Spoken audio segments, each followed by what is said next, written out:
ছিলেন মঞ্চ অভিনেত্রী মামুনুর রশিদের নাট্যদলে আরণ্যকে অভিনয় করতেন। হুট করে চলচ্চিত্রের অফার পেয়ে রাজি হয়ে যান। এরপর একে একে করেছেন ২২৩টি ছবি। কোনো ছবিতে মায়ের ভূমিকায়, কোনো ছবিতে ভাবি, আবার কোনো ছবিতে বোনের ভূমিকায়। কখনো আলমগীরের স্ত্রী, কখনো রাজীবের স্ত্রী দেখা যেত শারমিন আক্তারকে। খল অভিনেতা আহমেদ শরীফ ছিলেন পারিবারিক বন্ধু ও আত্মীয়, তাই বাসায় যাওয়া আসা ছিল। একদিন আহমেদ শরীফ বললেন, একটা ভালো ছবি হচ্ছে, তুমি অভিনয় করতে পারো, মায়ের চরিত্রে অভিনয় করতে হবে। আমি কোনো কিছু না ভেবেই রাজি হয়ে গেলাম। ছবিতে অভিনয় করলাম। ছবি সুপার ডুপার হিট। ছবির নাম কেয়ামত থেকে কেয়ামত। মাত্র ২৪ বছর বয়সে মৌসুমীর মায়ের চরিত্রে অভিনয় করেছি।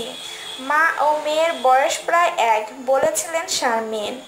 শারমিন আক্তারের বাড়ি চট্টগ্রামের নাসিরাবাদ হলেও জন্ম ঢাকার হোলি ফ্যামিলি হাসপাতালে।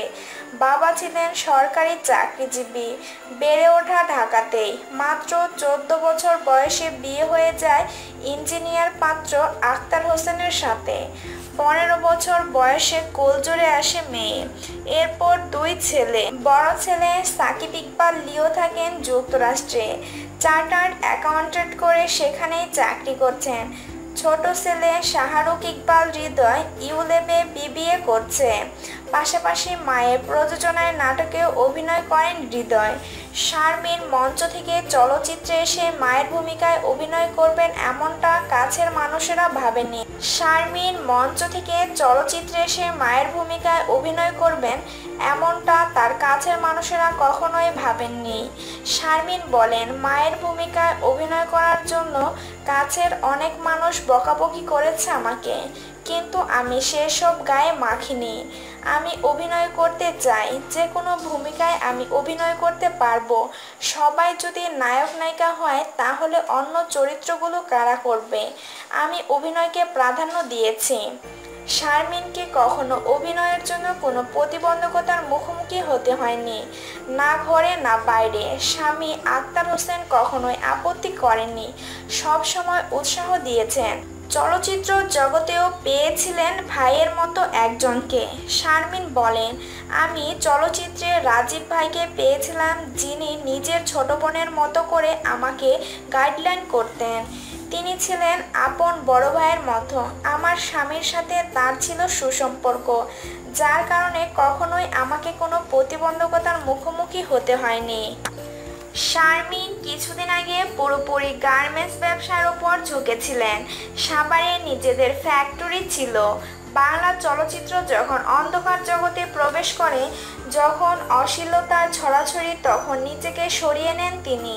সেই অবসর সময়ে নিজেকে নিযুক্ত করেন কাপড় ব্যবসায়। খুব ভালোভাবে ব্যবসা শুরু করেন।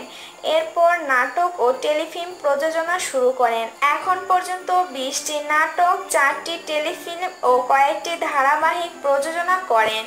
নিজের ছেলে হৃদয়কেও বানিয়েছেন নায়ক।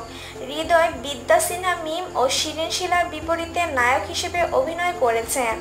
বাংলা চলচ্চিত্রের আকাশে মেঘ সরে স্বচ্ছ হয়ে উঠলে ফের ফিরবেন ফিল্ম দুনিয়ায়, শুরু করবেন অভিনয়। বাংলা চলচ্চিত্রে এখন রয়েছে অনেক সংকট। এই সংকট থেকে পরিত্রাণের কথাও বললেন শারমিন। তিনি বলেন, এখন অনেক প্রতিভাধর মুখ রয়েছে, সেই মুখগুলোর যত্ন নিতে হবে। নির্মাণে আরও কৌশলী হতে হবে। ভালো গল্পের সিনেমা মানুষ দেখবে, মানুষ হলমুখী হবে। সিনেমা হল বন্ধ হয়ে যাচ্ছে দর্শকের অভাবে। দর্শক কিভাবে ফেরানো যায় সেই বিষয়ে জোরালো উদ্যোগ নিতে হবে।